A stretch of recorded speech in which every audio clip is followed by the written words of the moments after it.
From Kansas City's breaking news leader, this is 41 Action News.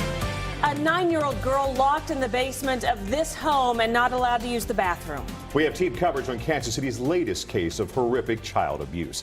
Good afternoon, everyone. I'm Mark Clegg. And I'm Krista Dubill. Police say the girl was restrained in the basement of that home with exposed sewage. Now, Timothy Phillips and Lacey Cheney now face child abuse charges. Phillips' young daughter is in protective custody. Lindsay Shively explains how police figured out what was going on. Lindsay.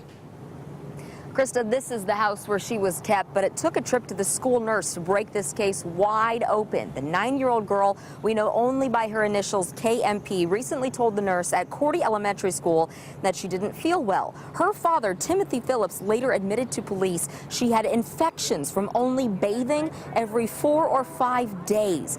It was a struggle, he said, because she didn't like to bathe because of past sexual abuse that happened in the shower.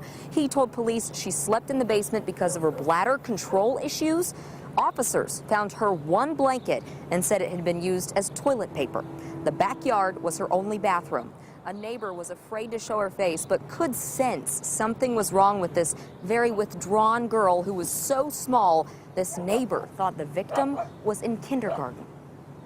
She was very, very thin, and she was, about 3 feet high? I mean, she wasn't very tall either, and she looked very petite for her age, definitely.